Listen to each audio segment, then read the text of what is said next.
So hello viewers. आज के इस इंटरव्यू सेशन में, आज के इस इंटरैक्टिव इंटरव्यू सेशन में हमारे साथ सरफराज जी हैं। सरफराज जो कि वैदिक ज्यूरिस में इंटरव्यू गाइडेंस प्रोग्राम के एक स्टूडेंट रहे हैं और इनके द्वारा Madhya Pradesh judicial services examinations को इसी वर्ष क्लियर किया गया है। तो आज हम इनसे जानेंगे कि Madhya Pradesh judicial services examination की प्रिपरेशन में इनकी जर्नी क्या रही, इनकी यात्रा कैसी रही। कुछ ऐसे और भी प्रश्नों के जवाब जानेंगे जो बेसिकली कोई भी ऐसा कॉम्पिटिटर, बेसिकली वे पर्सन्स जो न्यायिक सेवाओं में अपने भविष्य को संवारना चाहते हैं, उनके द्वारा किन ऐसी चीजों को फॉलो करना चाहिए। मैं अगर गलत नहीं हूं तो शायद सरफराज का ये पहला अटेम्प्ट ही रहा है और अपने पहले अटेम्प्ट और पहले प्रयास में ही इन्होंने इस एग्जामिनेशन को क्रैक किया है। तो इनसे जानेंगे कुछ इसका बेसिक सीक्रेट, इन्होंने कौन सी ऐसी बेसिक रेसिपी तैयार की है और ताकि ऐसे दूसरे ऐसे विद्यार्थी भी इससे फलीभूत हो सके, इसके लिए हम इनसे कुछ ऐसी चीजों को समझेंगे और उनके बारे में मैं कोशिश करूंगा कि ये वो सारी चीजें आप लोगों के साथ शेयर कर सकें। तो सरफराज, अपने बारे में बताते हुए आप चीजों को आगे प्रोसीड करें। Hello everyone. सबसे पहले मैं अल्लाह ताला का शुक्रिया अदा करूंगा कि उन्होंने मुझे इस काबिल बनाया और ये अपॉर्चुनिटी दी कि मैं आप सभी के साथ रूबरू हो पा रहा हूं। और सेकेंडली, मेरा नाम सरफराज खान है एंड मैंने 2021 मध्य प्रदेश जुडिशियल सर्विसेज को फर्स्ट अटेम्प्ट में भी क्लियर किया है। एंड इसमें विधिज्ञा का बहुत बड़ा योगदान रहा, मेरे इंटरव्यू प्रिपरेशन में बहुत हेल्प की गई। और मुकेश सर का स्पेशली मैं थैंक यू बोलना चाहूँगा कि मुकेश सर ने इंटरव्यू के लिए बहुत गाइडेंस रखी एंड मॉक इंटरव्यूज अरेंज किए एंड उसके बाद सर ने जो मोटिवेट किया मुझे, तो इसलिए मैं आप सबके सामने हूँ आज। सरफराज, कई बार ऐसा देखा जाता है कि स्टूडेंट अपनी प्रिपरेशन की इस जर्नी में तैयारी करते वक्त कई बार एक शिथिलता की अवस्था में आ जाते हैं। बहुत स्वाभाविक सी बात है कि ये एक लंबी जर्नी होती है और ये कभी हमारा कॉन्फिडेंस बहुत अच्छे लेवल पर होता है और कभी हमारा कॉन्फिडेंस नीचे लेवल पर भी होता है। तो कैसे एक जुडिशियल एस्पिरेंट कंसिस्टेंटली इस पर्टिकुलर जर्नी में अपने आप को मोटिवेटेड बनाए रखे, अपने आप को इंस्पायर्ड बनाए रखे, इसके लिए कौन से ऐसे फैक्टर हैं, किन-किन चीजों को उसे काबिल गौर रखना चाहिए? जी सर, मेरे हिसाब से जो मोटिवेटिंग फैक्टर होता है सर, वो अपने अंदर से ही आता है। जिसके लिए सबसे इम्पोर्टेंट चीज जो मुझे अपनी जर्नी में समझ में आई, एक क्वेश्चन मार्क, कि आपसे जो इंटरव्यू में क्वेश्चन प्रिपेयर कराया जाता है, सर ने भी प्रिपेयर कराया था कि आप जुडिशियल सर्विसेज क्यों ज्वाइन करना चाहते हैं, आप जज क्यों बनना चाहते हैं। इस क्यों का या इस वाई का जो आंसर होता है, ये सबसे बड़ा मोटिवेटिंग फैक्टर होता है। आप बिल्कुल क्यों सही। बनना चाहते हैं, वो तस्वीर आपके दिमाग में अगर बहुत क्लियर है, तो कोई भी कंडीशन आएगी आपकी, कभी कॉन्फिडेंस बहुत लूज होगा, कभी हाई होगा, कभी आप बहुत अच्छे से पढ़ पा रहे हैं, कभी कभी आपका मन नहीं लगेगा। तो जब जब आपका मन नहीं लगेगा, तो जो इस प्रश्न का जो उत्तर है, वो आपको जरूर अट्रैक्ट करेगा अपनी तरफ। तो ये बिल्कुल सर मेरे सत्य। हिसाब से बहुत बड़ा मोटिवेटिंग फैक्टर है सर। बिल्कुल सही है सरफराज, आप जो बात कह पा रहे हैं, ये बिल्कुल सही बात है क्योंकि कोई भी ऐसा मोटिवेटर या मोटिवेशनल स्पीकर आपको एक निश्चित समय तक के लिए उद्वेलित कर सकता है। करेक्ट। आफ्टर दैट इस प्रकार का एक मोटिवेशन आपके अंतर्मन से, जैसा कि आपने कहा कि from with in it should come, तो अंतर्मन से आना चाहिए क्योंकि वही एक प्रोएक्टिव फोर्स के तौर पर आपको ऐसे कार्य को करने की प्रबलता प्रदान करता है। तो करेक्ट। ये बड़ी सही बात, बहुत अच्छी बात आपने लोगों के समक्ष रखी है। मैं उम्मीद करता हूँ कि लोग इसे समझेंगे भी, ऐसे विद्यार्थी इस चीज़ को समझेंगे भी। आपकी जर्नी कैसी रही ड्यूरिंग दिस प्रिपरेशन? क्योंकि आपने, मेरा ख्याल है कि 2021 में आप लॉ ग्रेजुएट हुए हैं और कोविड जी सर। टाइम्स उस समय भी प्रिवेल कर रहा था। तो आपकी जर्नी कैसी रही? क्या उतार-चढ़ाव आपने अपनी इस प्रिपरेशन के दौरान देखे और समझे? सबसे पहले तो मैं व्यूअर्स को ये बताना चाहता हूँ कि 2021 अक्टूबर में ही मैंने अपना बीएलएलबी का 5 इयर्स का कोर्स कंप्लीट किया एंड 2 मंथ बाद दिसंबर में 2021 की वैकेंसीज आउट हो गई थी। वैसे मैंने अपनी प्रिपरेशन अपने 6 सेमेस्टर से ही चालू कर दी थी एमपी सिविल जज के लिए एंड उसके बाद मैं निरंतर लगा रहा। अब होता सर ये है कि कॉलेज डेज में हम रहते हैं, तो उस समय प्रिपरेशन उतने अच्छे से नहीं हो पाती है क्योंकि करेक्ट। हमें कॉलेज की स्टडीज भी देखनी पड़ती है एंड साथ ही साथ सिविल जज थोड़ा-सा मुश्किल हो जाता है उस समय। तो जो लास्ट का जो ईयर था मेरा 9th सेमेस्टर और 10th सेमेस्टर, उस समय मैंने अपनी प्रिपरेशन बहुत अच्छे से करी डेडिकेटेड तरीके से। एंड सर जर्नी की मैं बात कहूँ तो सर एक एस्पिरेंट जितने भी लोग यहाँ पे वीडियो देख रहे हैं, वो सारी इन कठिनाइयों से गुज़र रहे हैं। हर किसी की ज़िंदगी में वो कठिनाई अलग-अलग होती है। तो सर प्रीलिम्स के टाइम, मेंस के टाइम एंड इंटरव्यू के टाइम बहुत सारी कठिनाइयों से मैं गुजरा। पर ये है कि सर आप अपने डेडिकेशन के साथ निरंतर अगर लगे रहते हैं, भले ही आपकी पढ़ाई नहीं हो पा रही है, तो आप अपने दिमाग में कुछ ना कुछ पढ़ते रहें, रिवाइज करते रहें, तो आप कोई भी अपनी पढ़ाई को छोड़े ना बीच में, गैप नहीं आना चाहिए मेरे हिसाब से सर। तो मैंने अपनी प्रिपरेशन में कभी गैप नहीं आने दिया। बहुत सारी परिस्थितियाँ आई बीच में, पर मैं लगा रहा सर उसमें, तो उसी का सर ये रिज़ल्ट है, मैं समझता हूँ आज। निस्संदेह। सरफराज, जिस प्रकार से आप बता पा रहे हैं उसमें 2 और क्वेश्चन मेरे दिमाग में कौंध रहे हैं। मैं चाह ये रहा जी। हूँ कि ये इंटरैक्टिव सेशन इतना फ्रूटफुल हो कि जो व्यक्ति इस सेशन को देखे उसे ये प्रतीत हो कि मुझे आखिरकार कौन से ऐसी चीज़ों पर वर्कआउट करना है। बहुत सारे ऐसे जुडिशियल एस्पिरेंट्स हैं अभी भी जो अपने इस प्रिपरेशन की जर्नी में लगभग हर एक विद्यार्थी ये सोच रहा होता है कि मैं अपने पहले प्रयास में ही इस एग्जामिनेशन को क्वालिफाई करना चाहता हूँ, क्योंकि मैं अर्ली स्टेज में ही क्वालिफाई करना चाह रहा हूँ।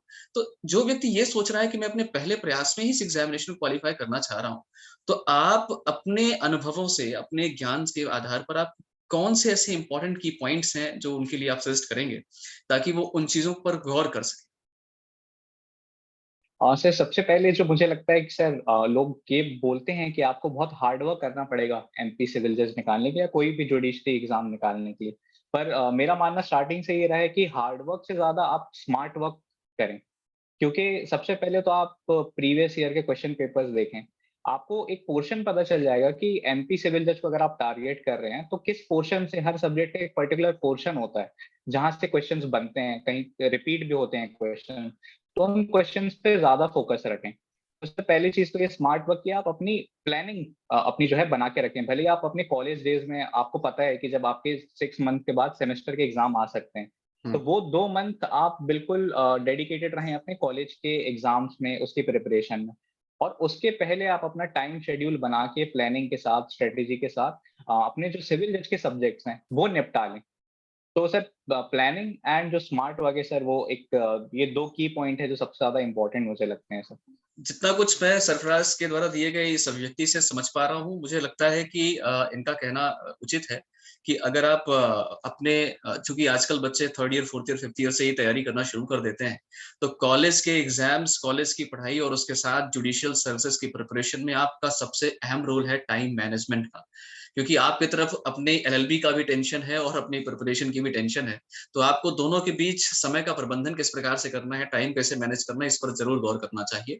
और निश्चित तौर पर किसी भी ऐसे बड़े उद्देश्य को प्राप्त करने के लिए, ऑब्जेक्ट को प्राप्त करने के लिए हमें एक प्रॉपर प्लानिंग और स्ट्रैटेजी चाहिए। हम बिखर कर ऐसे किसी भी चीज़ को प्राप्त करने के लिए उद्यत नहीं हो सकते हैं। बिल्कुल ठीक कहा आपने। सरफराज़, ये तो एक बहुत बेसिक सा प्रश्न था जो कई बार ऐसे बच्चों के मन में होता है, जो मैंने आपसे पूछा कि हम अपना एग्ज़ामिनेशन प्रथम प्रयास में क्वालीफाई करना चाहते हैं। अब दूसरा जो एस्पेक्ट है, जो कई बार बच्चों के मन में राइज़ करता है, अगर हम Madhya Pradesh judicial service examination की बात करते हैं, तो यहाँ पर 4 अलग-अलग पेपर्स पूछे जा रहे हैं। Law paper 1, law paper 3, language paper and judgement writing.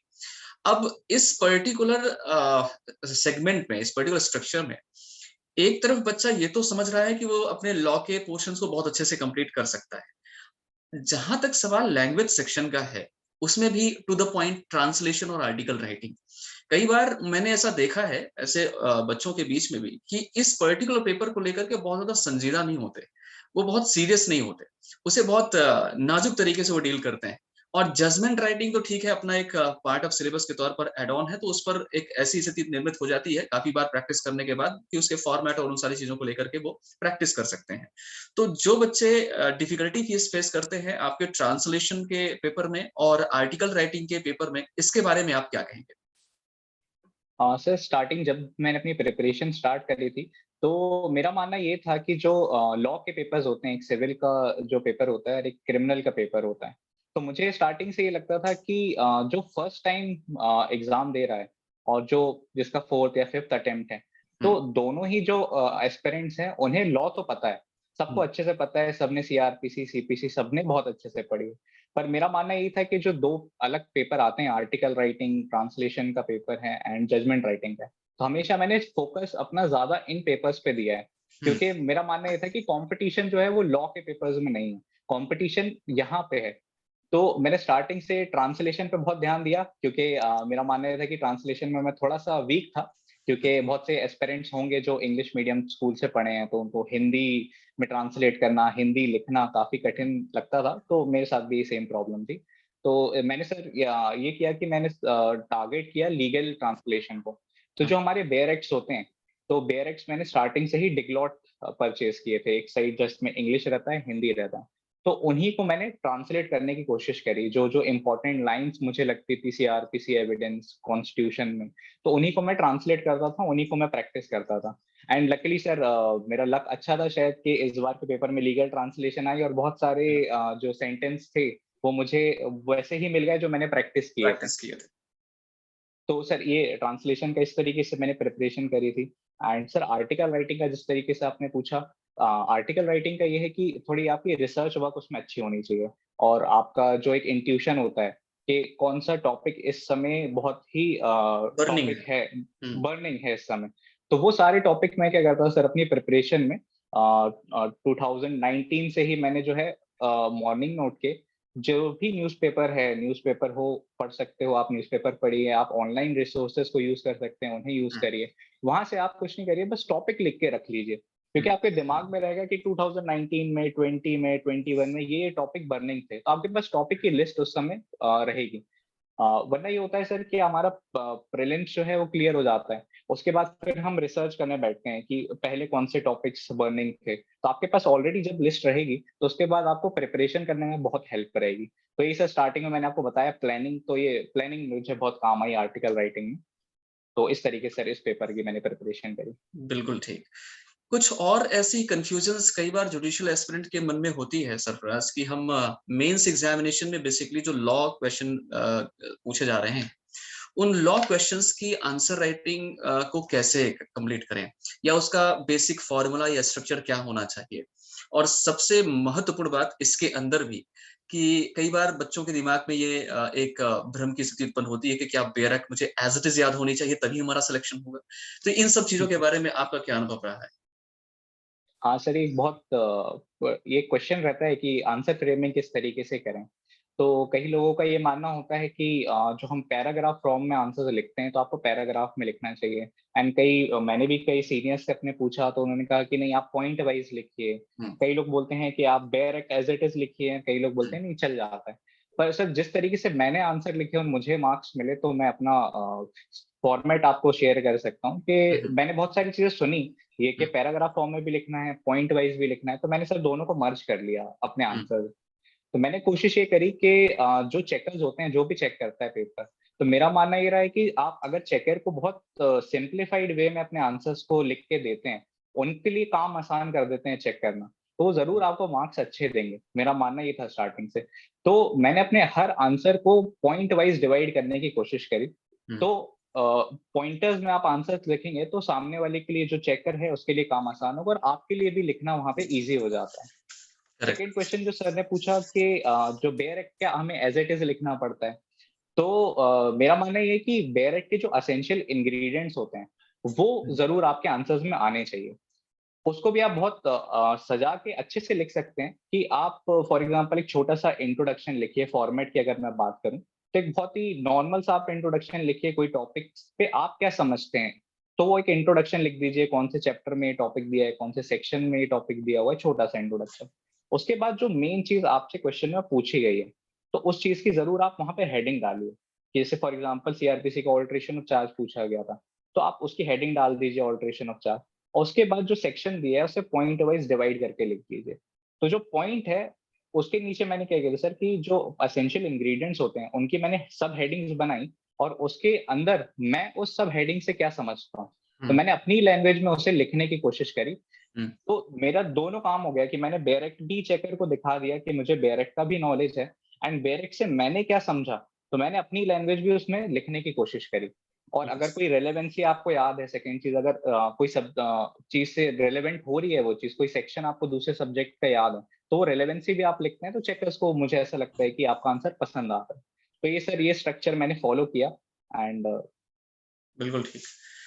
इस पे एक ही चीज मैं और ऐड ऑन करूंगा, कि जी, आपके आंसर्स में क्वालिटी होना बहुत जरूरी है। क्वालिटी होना बहुत हाँ, जरूरी क्योंकि कई बार क्योंकि हमारी हैबिट लॉ कॉलेजेस के दौरान बनी होती है क्वांटिटी पर, तो हम्म। यहाँ पर पेपर का वज़न कितना है उसका बहुत रोल नहीं है। यहाँ पर आपके क्वेश्चंस के आंसर में आपने कितनी क्वालिटी इन्वॉल्व की है या उसका अंतर्वलन दिखाया है, उसका ज़्यादा यहाँ पर रोल देखा जाता है। तो मैं भी सर तो एक एक्सपीरियंस शेयर करना चाहूंगा अपने मेंस का बिल्कुल, कि जब सिविल सब्जेक्ट का मैं पेपर दे रहा था, मेंस में लिख रहा था, हाँ, तो हमारे साथ ये हुआ कि ट्रांसफर ऑफ प्रॉपर्टी एक्ट में जो 8 मार्क का क्वेश्चन आता है, हाँ, उसमें 5 क्वेश्चन दे दिए थे, छोटे छोटे 5 क्वेश्चन दे दिए गए थे। तो मेंस में अब सर क्या हो गया है पैटर्न की, बहुत लेंदी कर दिया गया है पेपर, बिल्कुल कि सही। एक क्वेश्चन आना चाहिए तो उसकी जगह 5 क्वेश्चन आ रहे हैं। तो कई करेक्ट, बहुत सारे लोगों ने मुझसे क्वेश्चन पूछा है कि कितने पेजेस लिखने पड़ते हैं आपको, या कितनी क्वांटिटी में लिखना पड़ता है। तो मैंने करेक्ट। ये कहा कि आपके पास वहां पे बिल्कुल भी टाइम नहीं है लिखने नहीं का। है, आप बहुत ज्यादा नहीं लिख सकते वहां पे। तो बिल्कुल आपको सही, थोड़ा सा अपना स्मार्टनेस यूज करनी पड़ेगी कि जितना आपसे वहां पे क्वेश्चन पूछा गया है, उतना ही आप आंसर लिख के आइए। बिल्कुल तो सही। वो बहुत लेंदी था, और कई मेरे फ्रेंड्स जो थे जिन्होंने पेपर दिया, उनके पेपर छूट गए बस उस एक हुँ, एक क्वेश्चन की वजह से। तो करेक्ट। आप क्वांटिटी पे ध्यान मत दीजिए, क्वालिटी पे ध्यान दीजिए। बिल्कुल सही एक्सपीरियंस आपने शेयर किया सरफराज क्योंकि जितने भी जैसा कि आपने बताया कि नंबर ऑफ क्वेश्चंस इंक्रीज हो चुके हैं और हर क्वेश्चन को अटेम्प्ट करना आपकी ड्यूटी है।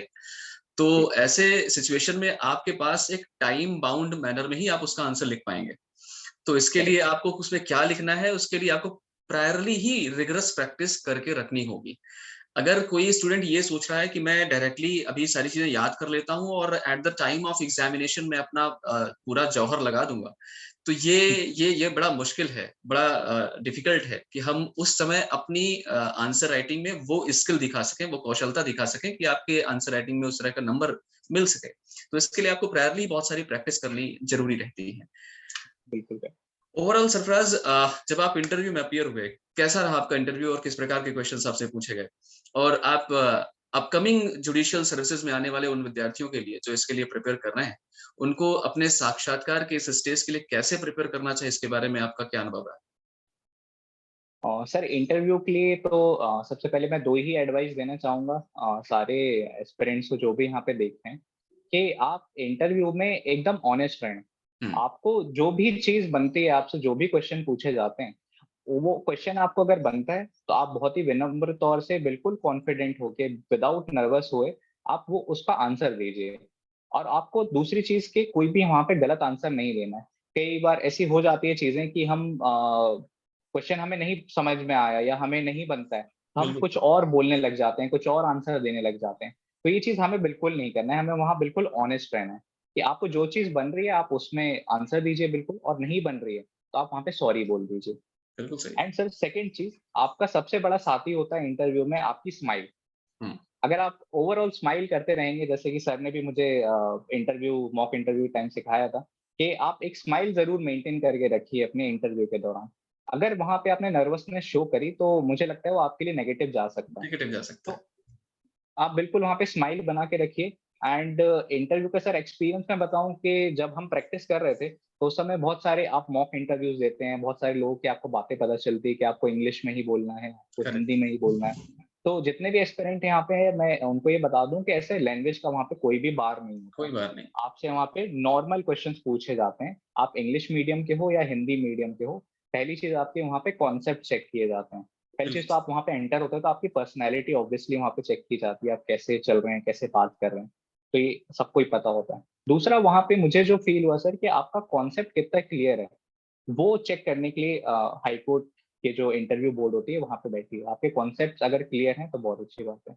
एंड सेकंड सर, जो मेरा पर्सनल एक्सपीरियंस था, जो मुझसे टेस्ट किया गया, कि एक पर्टिकुलर टॉपिक के ऊपर मेरी क्या राय है, मेरे क्या सोच-विचार किस तरीके से है। तो मुझसे सर स्टार्टिंग में तो थोड़े से लीगल क्वेश्चन्स पूछे गए। सबसे पहले सर क्वेश्चन पूछा गया कि ऐसे कौन से व्यक्ति हैं जिनको कोर्ट में नहीं बुलाया जा सकता समन्स भेज के?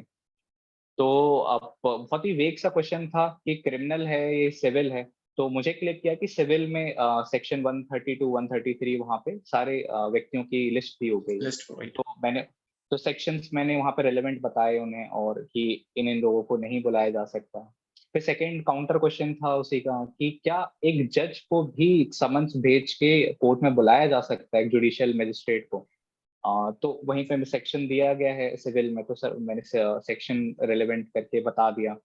तो थोड़ा-सा उन्होंने फिर मेरा कॉन्फिडेंस भी चेक किया, उन्होंने मुझसे पूछा, उन्होंने मतलब थोड़ा-सा घुमाया कि नहीं ऐसा तो नहीं होता है, जज को कैसे बुला सकते हैं? जज को तो बुला सकते हैं। इस तरीके से उन्होंने थोड़ा-सा कॉन्फिडेंस चेक करने की परेशान, हाँ, कोशिश की। करेक्ट। हाँ, तो उस समय मुझे सिखाया गया था इंटरव्यू में कि आप कभी भी एकदम ऐसे नहीं हो सकते कि एकदम कॉन्फिडेंट हो के नहीं 133 में तो दिया हुआ है, ऐसे नहीं बोल सकते। तो मैंने बहुत विनम्र तौर से उनसे बोला, ma'am as far my knowledge is concerned ma'am, I am able to recall that under section 133 this is given. तो उन्होंने बोला ओके। फिर उसके बाद पूछा गया सर मुझसे कि यूनिफॉर्म सिविल कोड से आप क्या समझते हैं? तो यूनिफॉर्म सिविल कोड के बारे में पूछा गया। हुँ, फिर मेरी राय पूछी गई कि क्या यूनिफॉर्म सिविल कोड को लागू करना चाहिए हमारे देश में? तो मैंने बोला सर बिल्कुल करना चाहिए, 2 इसके एडवांटेजेस ये होंगे। तो काउंटर क्वेश्चन उसमें नहीं आया, तो उस समय मैं सैटिस्फाई हो गया कि मैंने जो ओपिनियन दिया उससे सैटिस्फाई थे, वरना काउंटर ज़रूर आता उसमें। फिर करेक्ट। केस लॉ भी पूछा उन्होंने, यूनिफॉर्म सिविल कोड का कोई लीडिंग केस लॉ है क्या? तो मैंने केस लॉ उन्हें बता दिया। फिर उन्होंने बीच में एक केस लॉ और पूछा कि अभी रिसेंट में कोई ऐसा केस आया है क्या जहां ये हेल्ड किया गया है कि एक जुडिशियल मेंबर को, जज को समन्स भेज के कोर्ट में नहीं बुलाया जा सकता। तो एक केस लॉ पूछा था जो मुझे नहीं बना, तो मैंने सीधा सर उसमें सॉरी बोल दिया बोर्ड को। एंड सर सेकंड था कि आप सेक्युलरिज्म से क्या समझते हैं? तो सेक्युलरिज्म के बारे में मैंने अपनी राय बताई। फिर उन्होंने काउंटर क्वेश्चन पूछा कि क्या कोर्ट्स या जो स्टेट है, उन्हें पर्सनल लॉज़ में इंटरफेयर करना चाहिए या नहीं करना चाहिए? हुँ, तो उस समय मेरा दिमाग इस तरीके से चला कि अगर फंडामेंटल राइट्स को पर्सनल लॉज़ जो हैं अगर वायलेट कर रहे हैं, तो ज़रूर स्टेट इंटरफेयर करना चाहिए, कोर्ट को इंटरफेयर करना चाहिए। तो वो काउंटर नहीं आया उसमें भी, तो शायद सैटिस्फाई थे। फिर उसके बाद सिविल से क्वेश्चन पूछा गया एक और, कि अगर प्रोसीडिंग्स चल रही है कोर्ट में, 2 पार्टीज़ हैं और एक पार्टी की अगर उसमें डेथ हो जाती है, तो कोर्ट में किन प्रकार के आवेदन लगाए जाते हैं उसके बाद? कौन से एप्लीकेशंस लगाए जाते हैं? तो पहले तो मुझे समझ में नहीं आया, क्योंकि कई बार जजेस की लैंग्वेज ऐसी रहती है कि आपको उनकी टोन लैंग्वेज समझ नहीं आती, तो मुझे भी समझ में नहीं आया था क्वेश्चन। तो मैंने भी विनम्र तौर से सर से बोला कि sir can you repeat the question one time? तो उन्होंने फिर रिपीट किया, तो फिर मुझे समझ में आया कि अच्छा ये पूछ रहे हैं। तो उसमें फिर मैंने लिमिटेशन एक्ट और अबेटमेंट को सेट असाइड करने की एप्लीकेशन हुँ, होती है, हुँ, हुँ। वो मैंने उन्हें बता दी। एंड फिर बीच में सर एकदम ट्विस्ट हुआ मेरा इंटरव्यू, कि एकदम लीगल चल रहा था एंड टॉपिक्स पूछ रहे थे। फिर मुझसे क्वेश्चन पूछा गया एकदम सिंपल सा, कि अगर सरफराज आप मार्केट में जाते हैं कोई कंप्यूटर खरीदने के लिए, तो क्या-क्या देखेंगे आप एक कंप्यूटर में? तो मैं ज़रा 1 मिनट के लिए वो हो गया कि लीगल से एकदम से ये कैसे क्वेश्चन पूछ लिया। फिर मैंने भी इसमें आंसर दे दिया कि सर मैं मेमोरी देखूँगा, रैम देखूँगा। Sarfaraz, can you repeat the question please? Yes sir. Please repeat the M question. I क्या यस। पूछा गया था? सर क्वेश्चन इस तरीके से पूछा गया कि अगर आप मार्केट में जाते हैं कंप्यूटर खरीदने के लिए, हाँ। तो आप एक कंप्यूटर में क्या-क्या चीज़ें देखेंगे हुँ, खरीदने से पहले? तो मैंने आंसर किया कि सर मैं रैम देखूँगा, स्टोरेज मैं देखूँगा, क्योंकि स्टोरेज बहुत इम्पोर्टेंट है आज के टाइम पे। हुँ, एंड लास्ट में मैंने थोड़ा-सा स्माइल करते हुए बोल दिया कि सर वायरलेस हो कंप्यूटर तो और अच्छा है, ऐसे इंग्लिश में मैंने बोला। तो हँसने लग गया इंटरव्यू बोर्ड। तो इस तरीके से ये क्वेश्चन था। फिर लीगल साइड में फिर क्वेश्चन पूछा गया मुझसे कि आप रिमांड से क्या समझते हैं? हुँ, तो सेक्शन 167 रिमांड क्या होती है? डिफ़ॉल्ट बेल क्या होती है? तो टर्निंग पॉइंट मेरे इंटरव्यू में सर यही था क्वेश्चन, डिफ़ॉल्ट बेल का। Default correct. बेल पे उन्होंने रीसेंट केस लॉ पूछा, कि हुँ, बिल्कुल हुँ, आप हुँ, रीसेंट क्या हेल्ड हुआ है? तो हुँ, जब मेरा 21 जनवरी को इंटरव्यू था एंड 19th जैन को या 20th जैन को एक लीडिंग केस लॉ आया था डिफ़ॉल्ट बेल के ऊपर। हुँ, तो हुँ। मैंने वो केस लॉ उन्हें बताया एंड क्या उसमें हेल्ड किया गया था वो भी मैंने उन्हें बताया। तो शायद उस चीज़ से वो काफ़ी इम्प्रेस्ड थे कि ये अपडेटेड है, इन्हें 1-2 दिन से अपडेटेड है। पहले का भी करेक्ट। केस लॉ इनको पता है। तो उससे मुझे एक्सप्रेशन से उस समय ऐसा लगा कि काफ़ी खुश हो गए थे एंड लास्ट उन्हें फिर एक अजीब-सा फिर क्वेश्चन पूछा कि कंप्यूटर की स्मॉलेस्ट स्टोरेज क्या होती है? यूनिट कौन-सी होती है स्टोरेज की सबसे? तो मैं सर बता दिया कि बिट होती है। फिर उन्होंने कहा कि ओके, तो मेरा इंटरव्यू 10 टू 12 मिनट्स चला एंड फिर उन्होंने बोला ठीक है आप जा सकते हैं। तो इस बहुत तरीके बढ़िया। से था इंटरव्यू। बहुत बढ़िया। Overall it was a good kind of experience, और मैं उम्मीद करता हूँ कि ऐसे अपकमिंग कॉम्पिटिटर्स के लिए भी, वे सारे व्यक्ति जो जुडिशरी में अपना भविष्य देखना चाहते हैं, उनके लिए इस प्रकार की चीजें काफी हेल्प करेंगी, काफी मदद देंगी कि वो समझ पाए कि आखिर वो किस डायरेक्शन में अपनी मेहनत को आगे ले जाएं। तो Sarfaraz, any other kind of good recipe for preparation of judiciary that you want to share, you can. Sir recipe, sir 2-3 ingredient है, आप In toto recipe assist. Sir. जी सर। तो सर सबसे पहली चीज तो डेडिकेशन बहुत इंपॉर्टेंट है। अगर डेडिकेशन आपके अंदर नहीं है तो बहुत ही मुश्किल हो जाती हैं चीजें, क्योंकि बहुत सारी चीजें आती है आपकी प्रिपरेशन के बीच में। तो आपके अंदर डेडिकेशन है तो जरूर आप अचीव करेंगे इसे। एंड सेकेंड चीज सर मैं कहूंगा कि सेक्रीफाइस होना चाहिए एक एस्पिरेंट के अंदर। बहुत सारी इंपॉर्टेंट चीजें आपकी लाइफ में होती है। मेरे लिए सर छोटी चीज थी, क्रिकेट मुझे बहुत पसंद है। इंटरव्यू में भी आपने क्वेश्चन पूछा था क्रिकेट के बारे में, तो क्रिकेट मेरे लिए बहुत ऐसा था कि मैं खेले बिना रह नहीं सकता। तो बहुत सारी छोटी-छोटी चीज़ें, हर किसी की लाइफ में अलग-अलग चीज़ें होती हैं। पर अगर इतनी बड़ी चीज़ आपको जुडिशरी क्रैक करनी है और एक जज का पद धारण करना है, तो आपको ये सारी चीज़ें थोड़ी सैक्रिफाइस करनी पड़ती है अपनी प्रिपरेशन के दौरान सर। बिल्कुल तो बिल्कुल। सर ये सैक्रिफाइस, और तीसरी चीज़ जो मैंने आपको स्टार्टिंग में बताई कि स्मार्ट वर्क होना चाहिए आज की डेट में, क्योंकि बहुत सारी चीज़ें आजकल आपकी टेस्ट की जाती है और बहुत नए पैटर्न से टेस्ट की जाती है। तो आपको स्मार्ट वर्क करना है अपनी प्रिपरेशन के दौरान। एंड जब आप एग्ज़ाम भी देते हैं, तो आपको अपना स्मार्टनेस वहाँ पे भी यूज़ करना पड़ता है। क्योंकि अब लास्ट टाइम ही सर आपने देखा होगा कि 2019 फेज़ 2 में मेंस का ओवरऑल पैटर्न पूरा चेंज हो गया था। बिल्कुल पहले सही। 8-8 मार्क्स के 2 क्वेश्चन आते थे, फिर एकदम से 4-4 मार्क्स के 2 आ गए। बिल्कुल अब सही। हमारे टाइम ये चेंज कर दिया गया कि 8 मार्क के क्वेश्चन में बहुत सारे क्वेश्चन दे दिए गए। हम्म। तो आपको एकदम कनिंग होना है, अपनी स्मार्टनेस पेपर बिल्कुल देते सही। टाइम भी यूज़ करना है। तो सर ये तीसरी चीज़ की स्मार्ट वर्क, अगर ये 3 इंग्रीडिएंट है एक एस्पिरेंट के अंदर, तो सर ज़रूर वो अचीव करेगा इस गोल को। तो बहुत बहुत आभार आपका, आपने बहुत अच्छी बात कही कि एज पर सरफराज, अगर हम इस बात को एक जिस्ट के तौर पर समझें, तो hard work that must be done with smart work, और अल्टीमेटली हार्ड वर्क और स्मार्ट वर्क के साथ साथ अपनी जो भी स्ट्रेटजी है, जो भी प्लानिंग है, उसके साथ आप अपनी इस तैयारी में लगे रहेंगे तो आपको सफलता जरूर मिलेगी। हाँ, इस तैयारी में सैक्रिफाइस की बहुत आवश्यकता है। बहुत सारी ऐसी चीजें जिनमें आपका बहुत हित जुड़ा हुआ है, बहुत लगाव जुड़ा हुआ है, उन्हें हमें कुछ हद तक नियंत्रित करना पड़ता है, छोड़ना नहीं, नियंत्रित करना पड़ता है। तो ये जो जिस्ट रहा है सरफराज की तरफ से, मैं आप सबके समक्ष रख रहा हूँ, और मैं उम्मीद करता हूँ कि आपको इन सब सारी चीज़ों को सुनने के बाद थोड़ा-सा और क्लैरिटी आने की ओर ये जो वीडियो सेशन रहा है, ये आपको हेल्प करेगा। सरफराज, आपको बहुत शुभकामनाएँ एक बार फिर से, व्यक्तिगत रूप से मेरी तरफ से और विधिक ज्यूरिस्ट की तरफ से भी। आप अपने जीवन में बहुत अच्छा परफ़ॉर्म करें, एक अच्छे न्यायाधीश के तौर पर आप जाने जाएँ, और आपके निर्णयों में वो सारी चीज़ें दिग्दर्शित हों, इस बात की पूरी शुभकामनाएँ हैं, और we are waiting to come at the centre as well, right? Thank you sir. तो शुभकामनाएँ आपको सरफराज। अच्छा लगा आपने समय प्रोवाइड किया, और मैं ये जो इंटरैक्टिव सेशन है, बेसिकली मैं इसे इतना सेंट्रिक रखना चाह रहा हूँ कि जो स्टूडेंट प्रिपरेशन में हैं, उन्हें काम की बात मिले। तो जी सर। ये इसका एक छोटा-सा ऑब्जेक्ट रहा है, छोटा-सा उद्देश्य रहा है। तो सरफराज, इसे आज यहीं पर खत्म करते हैं। अच्छा लगा आपने जी, समय दिया और सारे लोगों को थोड़ा-सा इन्फॉर्मेशन मिली, और बहुत शुभकामनाएँ आपको। Thank you sir. बहुत-बहुत शुक्रिया। ओके।